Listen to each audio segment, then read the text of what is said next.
Hello there and welcome back to another review. Today we're going to be having a look at the classic Sammo vehicle with Karl Maka, Skinny Tiger, Fatty Dragon, released by Eureka Entertainment. Made back in 1990, this was a film that saw Sammo reunite with his old couple partners he was working with, Karl Maka and Lil Carl Wang. Here Wing is like on directional duties. It's a very odd commodity, this film. I say it's a classic. To me, any sort of classic, any Sammo film made in the 80s, 90s is a classic. But Skinny Tiger, Fatty Dragon, there's a lot to be said about it.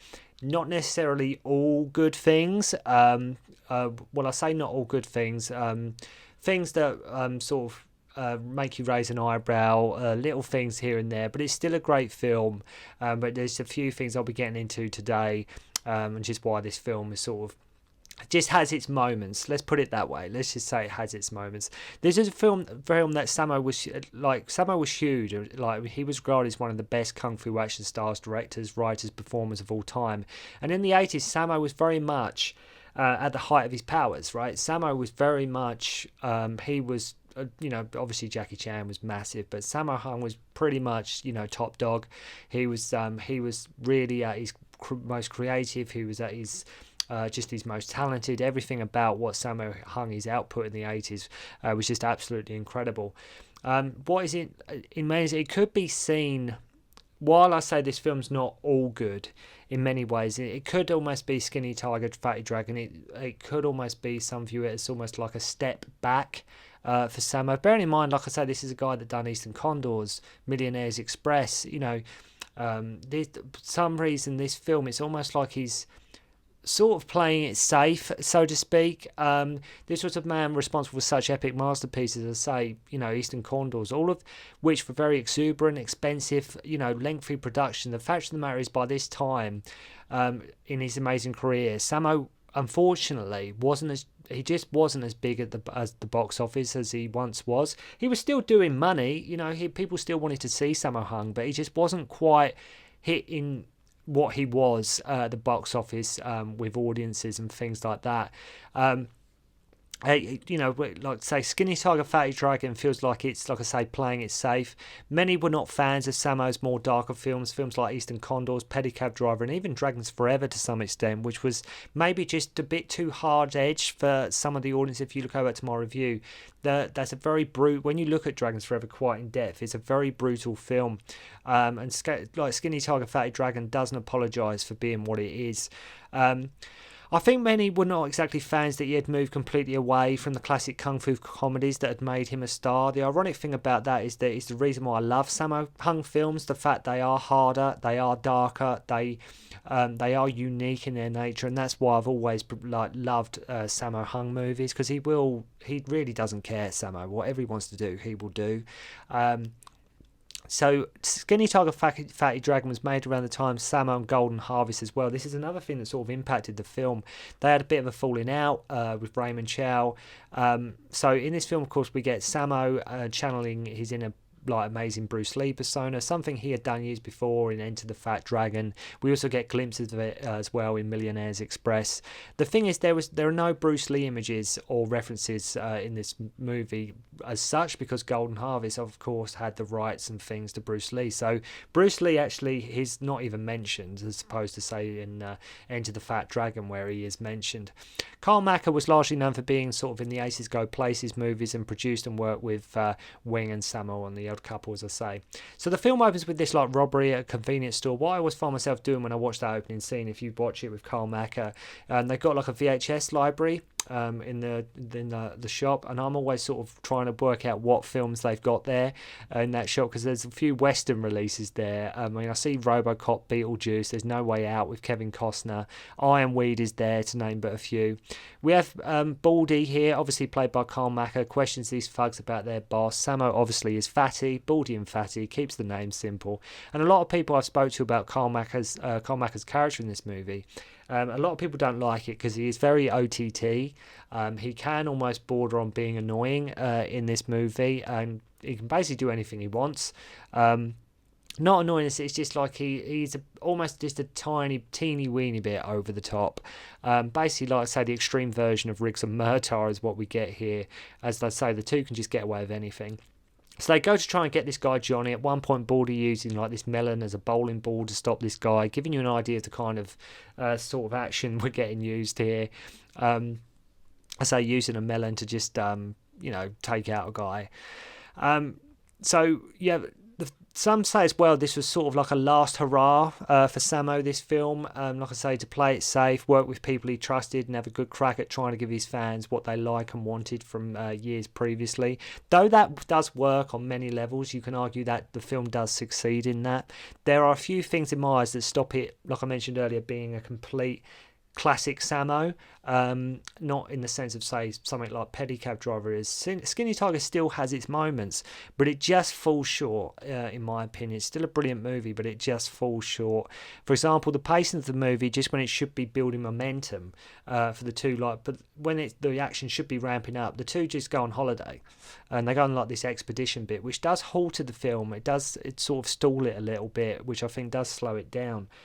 So Sammo confronts these robbers who are like wearing Sesame Street and like Ninja Turtle masks. Sammo doing his ever perfect Bruce Lee impression, from the war cries to adjusting his stance to jumping on the guy's chest. I mean, Sammo is probably one of, if not the best Bruce Lee impersonator you will ever see. I'd say they really should release Enter the Fat Dragon, where he's just basically playing this young guy who just idolizes Bruce Lee, and it's a fantastic movie. It really is a really great it's a Bruce Lee sort of homage tribute film from Sammo, and it's really worth checking out. Like I say, why he's one of the best impersonators. I think as well he was more, people didn't ever mind Sammo's impression of Bruce Lee, largely because he worked with Bruce Lee as well on Enter the Dragon, so it's almost like he knew him, so he was able to. Other than like, there was so many like knockoffs with the Bruce Lies and things like that, but Sammo, for whatever reason, a lot of people respected his impression of Bruce Lee. So they learn of a deal that is happening where the guy is dressed as a woman. So, of course, our two bumbling cops think the first woman they see is the guy they are after. We have Carrie here, who I most remember for being in Naked Killer. So Baldy and Fatty start going into ladies' changing rooms and showers and start putting their hands down Carrie's top.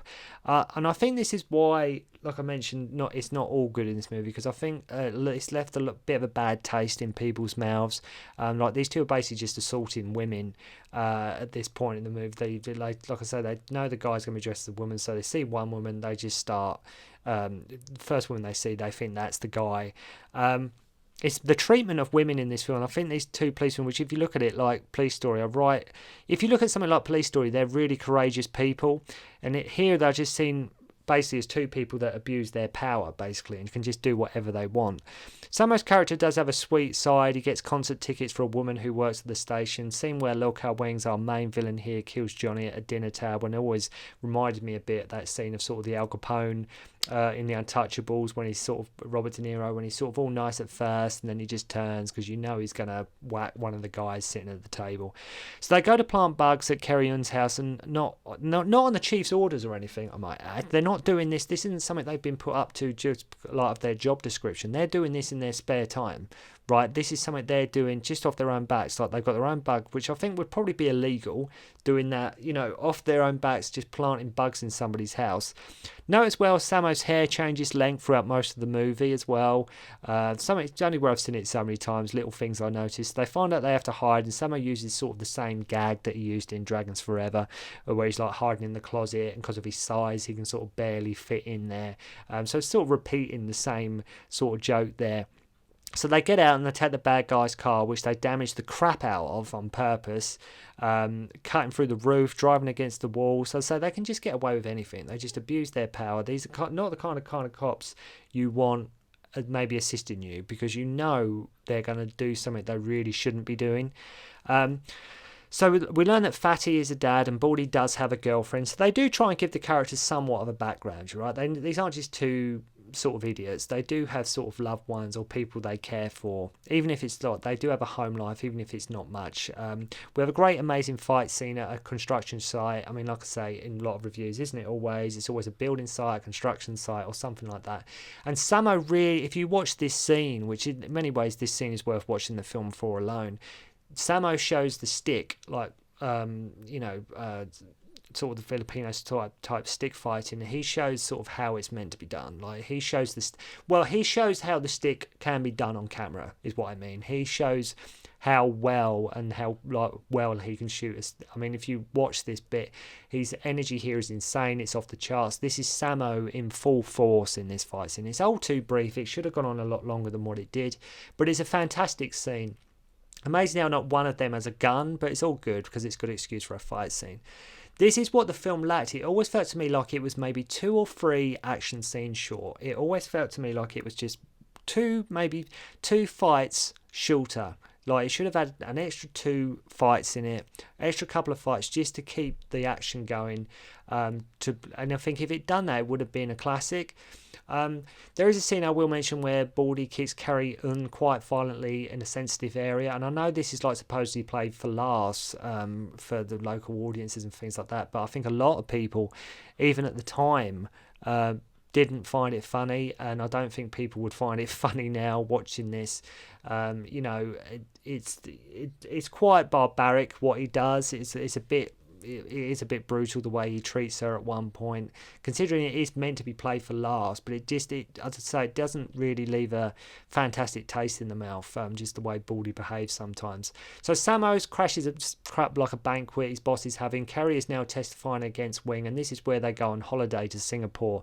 And the film is almost doing the equivalent of like twiddling its thumbs at this point. I'm not sure where it wants to go or what it wants to do. I mean, it's great fun seeing Sammo and Karl Maka have a great time. The karaoke scene is fun. But it just goes on a bit too long, unfortunately. They decide they want to move out there and they quit their jobs, which comes out of nowhere.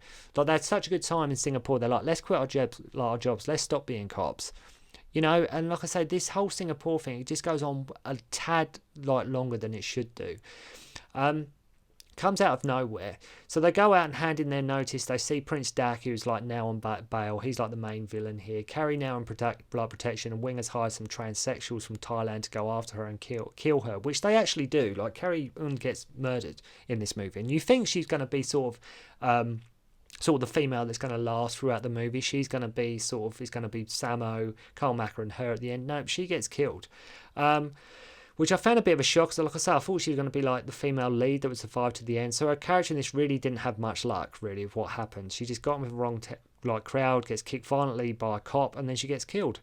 It's quite a funny scene where Sammo, Baldy and his wife are sitting down for a meal, and she's like, Baldy has told me everything. So Sammo just opens up about what they're planning to do, and he comes in, he's like, well, don't tell her about Singapore because I haven't mentioned it to her yet. And Sammo's like, oh crap, I shouldn't have done that. And what's funny about this film, Sammo is amazing. That scene is amazing because he has such a guilty look on his face, and if you look at Sammo's face where he's like, oh crap, I've really just fell into the lines here, and he just has this like really sorry look for himself as he just enjoys the dinner as them two go off and have a domestic, and Baldy gets beaten up by her, which, let's face it, he had coming, right? The guy's a bit of an arsehole, as I say. Baldy in this is a bit of a jerk. He definitely deserves it. As I say, he's just being an arsehole. A lot of people had a problem with the way, Sammo treats women in his movies. This isn't me being all woke or anything like that. It's just a fact that a lot of people in the past have had fans or non-fans have had issues with the way Sammo treats women in his movies. But if you look at say the end of Spooky Encounters, or when he fights Michiko in Lucky Stars, Sammo's logic though that defended this from all his haters and his critics was he was all equal. Everybody's equal kind of thing. So his whole idea was, if a man can take a punch, then so can a woman. That was Sammo's way of thinking. This was something Sammo did have some criticism for over the years. I think when Sammo's fighting the killers and people are saying, look, Fatty's beating on women in this movie, there's one scene where that happens. I think that is in a way sort of his nod or to the criticism, so to speak, because it was something like people did sort of not necessarily had a problem with as such, but it was something that people are aware of in Sammo's films. That, as I say, if you look at say like the end of Spooky Encounters, but this was a guy that got Cynthia Rothrock in. This is a guy that was more than willing to work with female, like even got Michelle Yeoh in Twinkle Twinkle Lucky Stars. So I think the criticism by and large is largely unjustified, and what they were sort of having a go at Sammo for. So they get Prince Dak and they do the whole good cop, bad cop routine, even to the extreme of pretending that Baldy has actually killed Fatty. They set the finale in like this chemical building, so that explains why no shooting. So they do explain why there's no guns and why they haven't resorted to firearms at the end. And they have to resort to fisticuffs. The ending what's interesting about the ending is in a very confined space, which I always found interesting. It's not like a big, massive warehouse or open space. It's a very small building. The ending of this film, like no massive set or showpiece for the end. It's just in a very tight, confined space. So of course, no Bruce Lee impersonation movie would be complete without Sammo breaking out the nunchucks, which he does amazingly well. Again, I mean, like I say, can Sammo use the nunchucks or what? Like, he can absolutely own, and he just does some like speed is amazing. And what is amazing as well, if you're familiar with any of your Hong Kong movies or your Sammo, especially your Sammo Hung movies, if you watch this film, you don't get none of the usual stunt and regular Hong Kong stunt players you'd usually see in a Sammo movie. Sammo gets Mark Houghton here, referencing them when them two square off. They sort of reference the Chuck Norris fight in Way of the Dragon very briefly. And it's over way too quickly, the fight between Sammo and Mark. It really should have... I think they could have got a lot more mileage about that, but it's almost like they wanted to do it, then move on to the next thing. Watch out for Sammo's slow-mo backflip. Blink and you miss it, but again, incredible stuff from Sammo, just showing what a gifted performer he is. Of course, the end fight was always going to be Wing versus Sammo, and they completely take over. If only like a spear was involved, it would just evoke so many memories of The Odd Couple. So Wing finds a gun, and we have like the quickest explosion ever you will ever see. This explosion happens, and it's like, and that's it. Like, so it comes and goes, this explosion, with the two jumping out the building. There is nothing grand or big about the ending, which is a shame. That it just sort of ends the movie. As I say, there's no big set piece at the end. I mean, if you look at something like say the ending of Dragons Forever, for example, and then sort of the ending of this, it's like they're worlds apart. And don't get me wrong, the fighting in this movie is top notch, but for the set itself and the location where they're shooting it doesn't... There's nothing memorable, unfortunately, about the ending. I mean, okay, you get Sammo with the nunchucks, which is great, but there's nothing about the ending that really sort of stands out in your memory, so to speak. When you watch it, you have a great fun time, but it doesn't sort of have any sort of long, lasting impression on the viewer. It didn't for me anyway, but it's still a good movie. It's still great to see that, you know, Sammo and Karl Maka and Lo Kao Weng, who directed it, working together again after there. Because Karl Maka back in the day, he was more like a producer. He is briefly in Odd Couple, but he was sort of more producing it. And like I mentioned, Sammo was always willing to work with other people. And here, this was a sense of Sammo saying, right, let's sort of, this in many ways this is quite low budget, this film, let's work with two people I trust, let's see what can happen. And it is a good fun movie. I just think where it lacks is, like I say, if nothing else, it's just missing one or two action scenes, which could have just made it a bit better. Like the fight at the end against Mark could have been longer, or they could have just rather forget the whole Singapore let's quit our jobs bit, scrub that out. Instead, let's put another fight scene in that bit. Let's have another 5-minute action scene or something like that. But it's still worth checking out. It's still a great Sammo Hung vehicle. And if you have seen Skinny Tiger, Fatty Dragon yourself, let me know your thoughts on it. If you've never seen it, do you want to see it? That kind of thing. Still a lot more Sammos to go, which is great. I could talk about Sammo Hung movies all day. So thank you very much indeed for watching. I hope you enjoyed the review of Skinny Tiger, Fatty Dragon. And I'll see you again soon.